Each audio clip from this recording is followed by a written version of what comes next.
All right, everyone. Welcome back to the podcast. I am here with Dr. Jim yet again. It's Freaky Friday. We're feeling a little bit of freaky, and we're going to take whatever questions you send in. I know this isn't our usual time, but schedules and whatnot. So here we are. You get what you get, and you get what you pay for with the podcast here. And we wanted to start as always with a with a little theme, just a fun-filled theme. And this is something that Jim and I have talked about behind the scenes of B team thinkers or B team philosophers that we think are awesome, but they're kind of minor players. They don't have a lot of general awareness.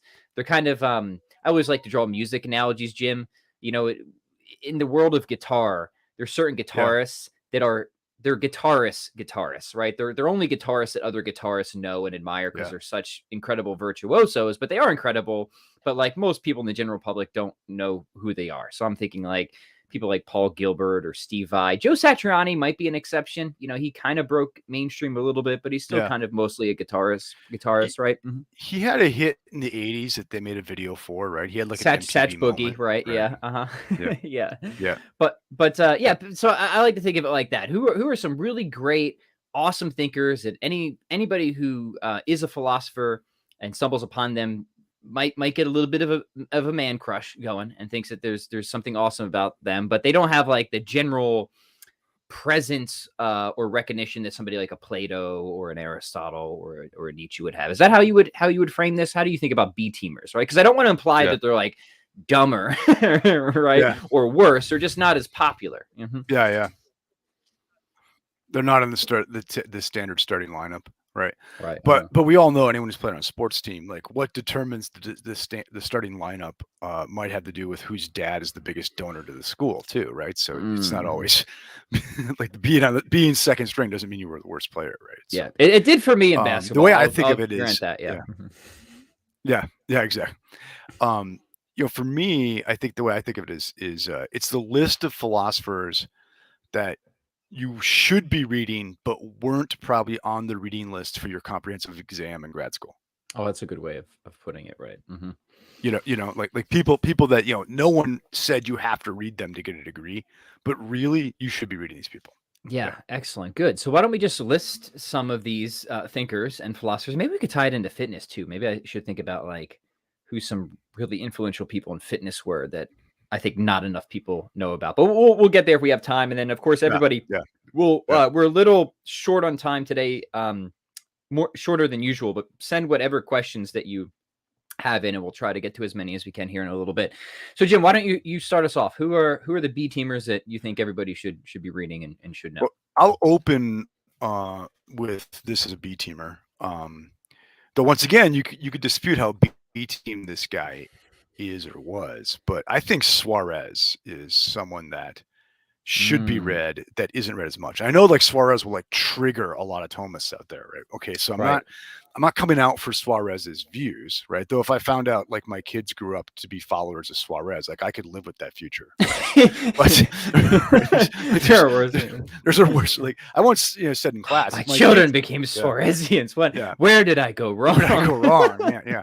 Like I once said in class, my kids ended up being like Cartesian dualists when they grew up, or like really doctrinaire Kantians or something. Like I think we could all get along at Thanksgiving if that happened. Right. Right? Yeah, no, that's good. That's good. Right. Yeah. Basically decent people, right? Yeah. Okay.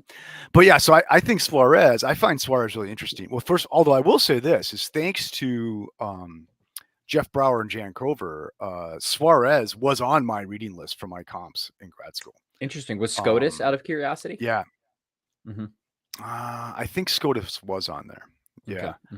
Mm-hmm. Partly because to really get early, like when I was at Purdue, like Purdue was kind of a hotbed for early modern philosophy stuff. I don't know if it still is now. Yep. And like one of the takes on it was like intersections with early modern philosophy and late medieval, like, so, and basically like people like Leibniz, who I wrote on, their exposure to scholastic philosophy was basically reading the Spanish Jesuits. It was like people like Suarez. Mm-hmm. So anyway, so I'll say this is I think in Suarez, because of where his position historically, he's at the tail end of scholasticism and the very beginning of modernity. he's a great digest of what's gone before and a great anticipation of what's coming forward, which is probably why he triggers so many Thomists, right? Yeah, good point. And so you learn a lot about both periods from like what Suarez is remembering and what he's anticipating, right? That's good, because I want the motivation. Yeah, I was just going to say that's good. We want to give the motivation of why somebody should read this presumed B teamer, right? So very good. You would learn a lot about both of those historical periods by reading Suarez, right? And people typically think of Suarez, in terms of like the theories of causation, all that, because Fred Ferdosa did a lot to push those.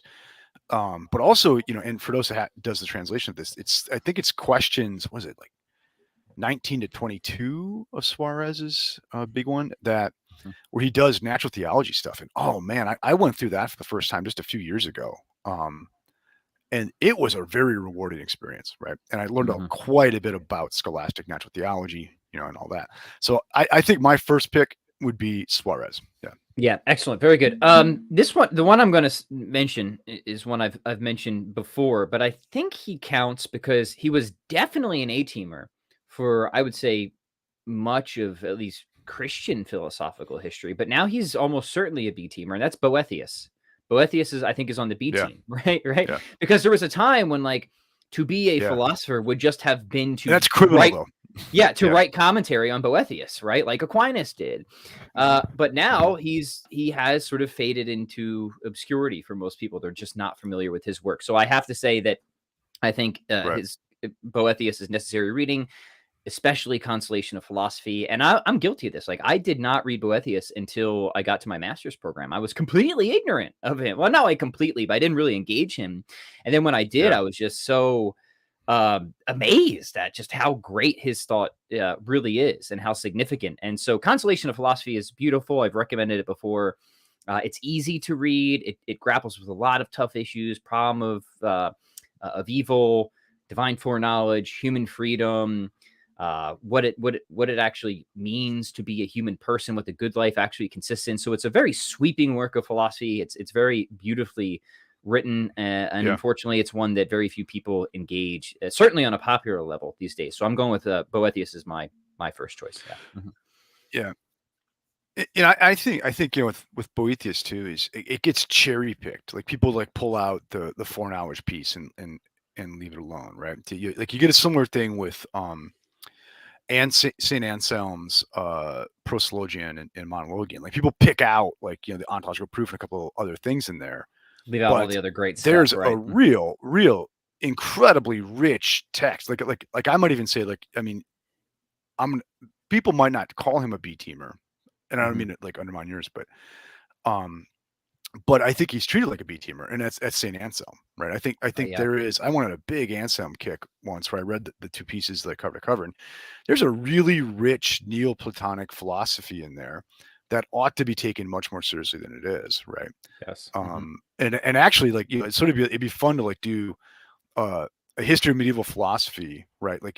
And actually, when I taught medieval philosophy the one time for my sins, the one person we didn't read, right? Like the one person we didn't read was Thomas, right? Because our students get so much Thomas anyway. So we can't do Aquinas here. So it's all Boethius, Saint Anselm, Abelard. I think is an interesting medieval B-teamer, right? I think that guy's views are so much more sophisticated than people let on to be. Yeah. So, and all of that though, all those people would have said we're just kind of commenting on Boethius. Right. Yeah. Right. Yeah. They saw Boethius as the OG. Yeah. Yeah. Right. So, okay. Well, you kind of gave Saint Anselm, but do you want to give another for your number two? I'll throw Abelard in there. I was trying to think of an ancient world one. So we're going back, but we can do some modern philosophers too, of course. Yeah. Okay. Now we could debate how B-team this guy was. Okay. But I'm gonna go for a 20th century person. I'm gonna go with Wilford Sellers. Okay. Yeah. Justify it. Yeah. Well, because so first of all, when we think of the philosopher in America, kind of the inheritor of what started in Britain as analytic philosophy and all that, you generally think of Quine, right? And Quine's the guy who like undermined positivism, though I would say he just took it to its ultimate conclusion. But anyway, and we think of like contemporary Anglo-American philosophy, especially on the American side, as like all a footnote on Quine, Okay. Right. Mm-hmm. But if you look at someone like Wilford Sellers, right? Mm-hmm. He Mm-hmm. was the teacher of some of the most influential people. Like he was Rorty's guy, right? Um, Robert Brandom, right? I don't know if he taught McDowell, but he and McDowell were colleagues for a long time, I believe, right? What's his name? Rescher, I don't, was with him at Pittsburgh, right?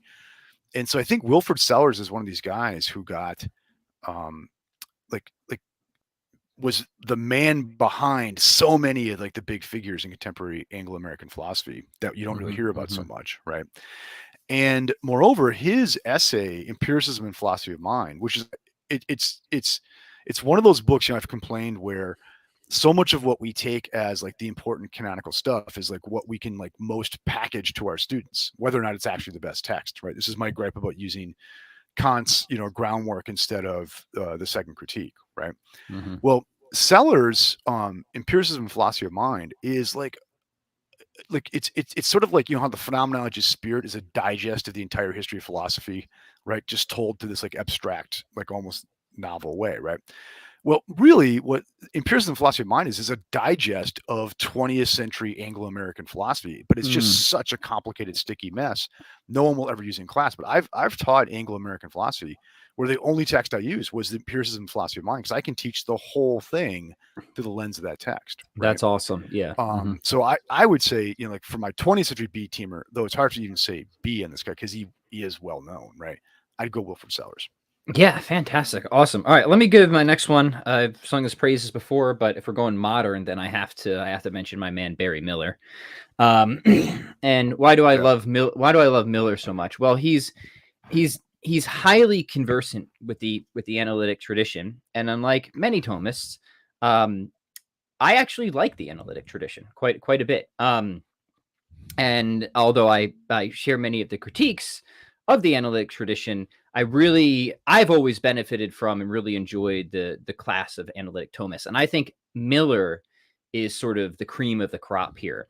And Miller is somebody who is willing to really just work down in the vineyards of existence, right? Which I think is like the most fundamental Mhm. and important issue, and develop a profoundly Thomistic metaphysics conversant with the analytic tradition and correcting the errors, especially those sort of like the dogmas within the analytic tradition concerning Yeah. existence, right? And I think he does it brilliantly. I mean, absolutely brilliantly. Nobody even comes. Well, some people come close. I think actually Bill Vallicella is another good example who's doing something very similar to Barry Miller. So his work on divine simplicity, I think, is second to none. His work on contingency, I think, is second to none. The thing about Miller, though, and I would kind of pair him with one of my other recommendations is Lonergan, is he is horribly unforgiving when it comes to reading. Like you either are a big boy who can keep up with the conversation or you're going to get left You're not. behind Yeah. very quickly, right? So I think part of the reason that Miller, like Lonergan, is not more generally known to people is because they are not all that accessible. Like you really have to decide to commit to their project and try and understand what they're doing, which is a lot of hard work up front. All I can promise is that it's really rewarding if you're willing to do it. And for that reason, yeah, I want to make sure we got Miller in there. Mm-hmm. I want to do like one or two more, Jim. Then we can take some Nice. questions. You got another one for us? Sure. Mm-hmm. Yeah, I got one. So here's my B team or underappreciated. There's certainly not B team in terms of the literary canon, but I think they're B team in terms of the philosophical canon, and that shouldn't be the case. Is I'm going to go Aeschylus and Sophocles. Okay. In that I don't think you can really understand. I don't think you can really understand what the Socratic school of philosophy, of which I count Socrates, Plato, and Aristotle as the members of, right? I Right. don't think you can really understand like the menu of problems and issues Mm-hmm. that are really moving, especially on the ethical political side, but the metaphysical side too, um, without understanding like what we're left with coming out of Oedipus and coming out of Aeschylus, right? Mm-hmm. And basically, like my read of Oedipus and Aeschylus is that it seems that we're stuck with irreducible plurality right? Which then leaves us unable to make principled decisions about what is true and good, right? Mm-hmm. This is polytheism for you now, right? So you have no unity over the plurality, right? Mm-hmm. And they see it as tragic. Like these stories don't end happily, and even where Aeschylus tries to engineer kind of a happy ending in the third part of his trilogy, it's clearly contrived and he knows it, and it's kind of a put on, my take on the play. But anyway, and so what is the Republic? Like what, what are all these guys trying to do? They are trying to find the unity that grounds the ultimate plurality. They're trying to find a monotheism to answer the problems of polytheism. Okay. Mm-hmm. And I don't think I really understood the Socratic school till I got into the tragic poets. Yeah. Right. Yeah, that's excellent. All right, let me give one And more so here. I think what they should be read as philosophers. Yeah. Yeah, that's great. That's great. I'm going to give one more, and this one's based off of just convenience because it's sitting right here. I'm like, you know what, that would be a good one. Richard Taylor, and I think this is the book to read from him if you're going to start. And this is just his book on metaphysics. Really great thinker. Also, unlike Miller, I think a very accessible thinker. And this book is just, in fact, if you even just want to get started with metaphysics, this would be a great text just to introduce you to metaphysics. Awesome sections in here on causality, on freedom of the will, on the principle of sufficient reason. And Taylor is definitely, he's a philosopher's philosopher. Philosophers know of him. But I think I would be willing to say that at least this book is something that pretty much anybody could read, and you'll be challenged by it at various parts. But I think it would benefit you greatly. And I'm a big fan of Taylor's work. And I don't even know that much about the guy personally, to be honest. Yeah. Mm-hmm. Yeah. I'm sorry, Jim. If go ahead. the textbook sellers didn't, if the textbook sellers didn't sell his Intro to Metaphysics book for like an insane price, I would use it in my intro philosophy class. Like I really love his Intro to Metaphysics book that he has. Yeah.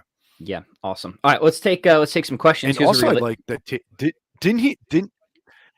Didn't Taylor drop out like mid-career and just like start keeping bees? I think there's something like that, right? That might be right. Yeah, like I said, I don't know much about his personal life, but I feel like I have heard that before. Maybe it was from you, but yeah, we'll go with that. That sounds romantic. Yeah. So I like that. Yeah, I always love people who like. Yeah. Anyway, I was just gonna say I always love people who are like doing something like, oh, you're a corporate tycoon and you own all these multi-million-dollar businesses, and one day you sell it all and just go raise goats in Ireland for the rest of your life, right? Exactly. Yeah, exactly. Yeah. Yeah. All right. Saul says, any recommendations for intro to Aristotle? Mm-hmm. And I think you and I will both go on the same page in this. Is Reeve, Aristotle: A Quick Immersion is a great 100-page introduction to Aristotle. Mm-hmm. Right. Yeah, it's I one that I read at Jonathan Lear's The Desire to Understand. Mm-hmm. Yeah, it's a great. Sorry, Jim. There's an awkward lag in the audio here, so like there's these weird pauses between when I'm speaking and you get it. So yeah, we'll just pretend like that isn't Sorry, happening, dude.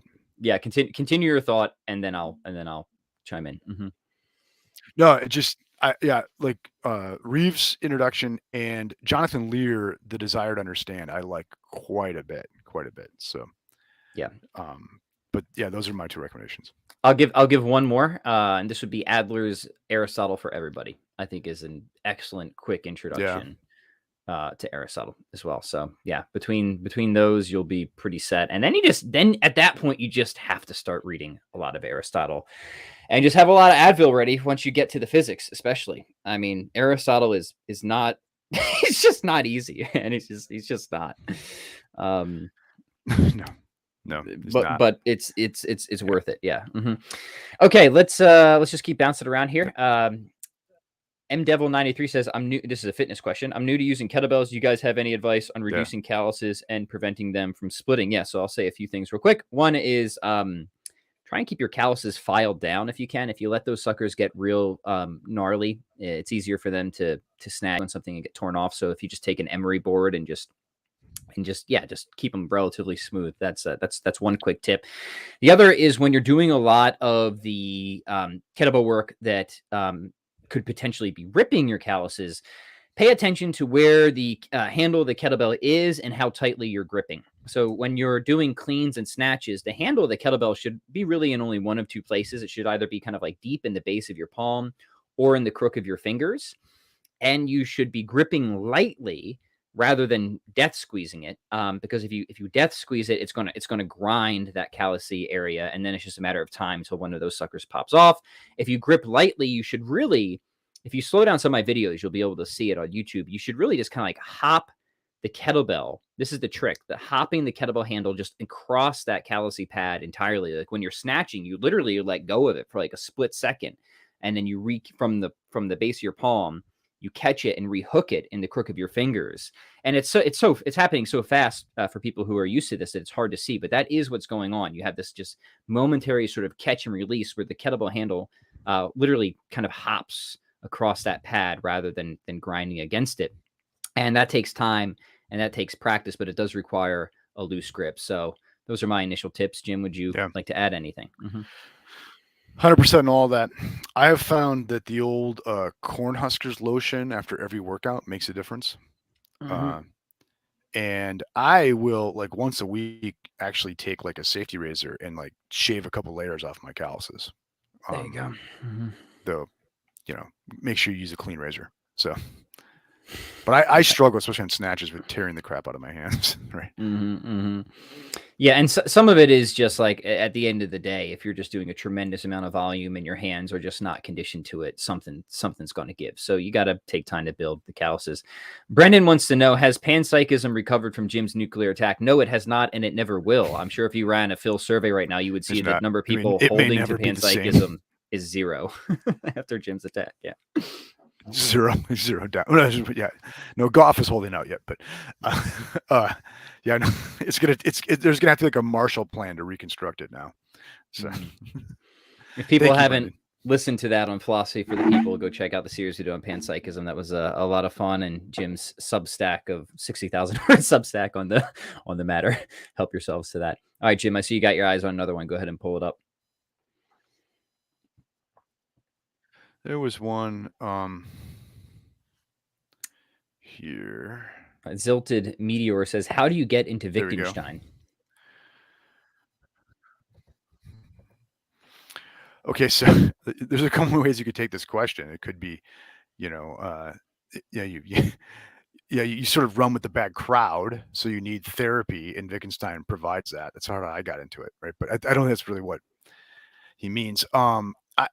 I have never really found an introduction, like a base level commentary on Wittgenstein that I found a satisfying place to start, right? I basically recommend people just to tear into one of the books, okay? And I think the easiest places to start are the blue and the brown books, which are basically one text, and Uncertainty. And those two I find the most useful to begin, right? But Wittgenstein is one of those thinkers that is so different than anything you've ever been trained to do that it's going to take a long time to get a feel for what he's up to, right? But that's one where I really don't have a good go-to introductory text, right? And I say just get into some of his easier middle and late period writings, which would be like the Blue and the Brown book and Uncertainty. Right. Yeah. Excellent. Jan wants to know opinions on pragmatism as a moral theory. Jim, what are your thoughts on this? Pragmatism? I've never really thought very hard about pragmatism as a moral theory, so I don't really have a view. Right? I do know that there is an unfortunate tendency to confuse pragmatism with utilitarianism, right? Right. So short of cautioning against that, I don't really have a view. Yeah, I mean, if it's a pragmatism, as I understand most of it to be, like say John Dewey's or something like that, that is a rejection of moral realism, then I'm going to have the same issues with that metaethical theory as I do with any anti-realist metaethical theory. And yeah, so that would probably be, but like Jim, I just have not spent a lot of time within the literature of pragmatism itself. So, Right. I mean, not to like give a cartoonish version, right? But it seems like certain things can be useful, but still bad, right? Or false. Yeah. I mean, yeah, but also that's really not what pragmatism is, though. Right. Either, right? Mm-hmm. You know what I mean? Like, for James, like to know what a proposition is to know how to go about finding out whether it's true, Yeah. right? Mm-hmm, Do mm-hmm. you see what I mean? And so, so there's a sense in which there's a lot. I might even be a pragmatist, like to like be able to make a judgment is to know how to do something, right?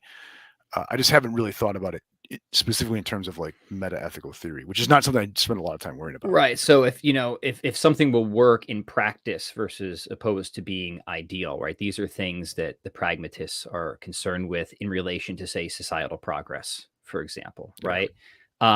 Which that alone, yeah, maybe not much to disagree with. But again, if you go into the meta-ethical realm of an anti-realism, then it's just going to be the same sorts of issues that I would have with, right, any anti-realist position on that. All right, Jim, I know you're getting short on time, but why don't you pick a few One more for us more here? here, Yep. huh? Mm-hmm. Sorry, guys, that we don't have as much time today, but Jim has other obligations. Let's see here. I'll go. This is low hanging fruit for me. Which existential philosophers are your favorite, even if you don't like existentialism? Merleau-Ponty. Yeah, and he would be sort of the B team guy in that, right? But Merleau-Ponty, I think, I would recommend reading a little essay of his called "The Primacy of Perception." Would be a good way into it. But yeah, my go-to existentialist is Merleau-Ponty. Yeah, interesting. I'm obviously an existentialist in the sense, well, I guess in certain ways. I mean, my beginning sort of path into philosophy was from the old atheist existentialists, which is kind of funny because now I strongly identify with the Thomistic existentialists, right? Mm-hmm. So I'll give something on that side. Norris Clark, he's my favorite existentialist philosopher. I think it'd be right to classify him in that department. So there you go. All right, let's see, Jim. You got time for one more here? Sure. Or do you got to bounce? All right, we'll take a quick one here, guys. And again, if we don't get to everything, which we haven't, and there's something you really want us to address, just hold on to it till next Freaky Friday. We'll try and do a full one next time. All right. Jim pulled one up from Matt. My friends are getting weirdly into polytheism. How should I go about defending monotheism to those that aren't very exposed to philosophy? Yeah, Plato's Republic. Like I read Plato's Republic as an attempt to, construct or defend a kind of monotheistic reply to the problems of polytheism, right? Because think of like from the very first book of Plato's Republic, like the problem is if you have irreducible plurality, you're going to have chaos and decay and tyranny, right? And read Aeschylus. Like what is Aeschylus's trilogy? It is chaos and decay and the onset of tyranny because everybody is serving gods who themselves are in conflict, right? And who and their relationship to these gods is not rational, right? Mm-hmm. So I do think that the best answer to polytheism is Plato's Republic, right? And I will encourage Matt, if you have not watched our 10-part, it was a long one, series on Plato's Republic, please do that, because that is actually a big theme that we are driving throughout that 10-part study. So maybe your friends might be interested in that, because it would address those concerns while also exposing them to one of the great philosophical texts as well. So enjoy. Mm-hmm. And actually, I have an essay on this on like replies to contemporary attempts to resurrect polytheism with people like Kelly and Dreyfus in Stephen's 316 volume that's going to come out soon. So rock and roll. That, yeah, that's we're looking forward to that one, and we'll have Stephen on to discuss it once it gets closer to release. In the meantime, Jim, before we go, what do you want to mention? Anything check out my Substack. As always, don't be afraid to check out a course on Heidegger and Nietzsche. So appreciate that help. Other than that, we'll be back next week with something, I'm sure. Indeed. All right, everybody. Thanks for tuning in for the quick hitter today. We'll catch you guys next time, and farewell.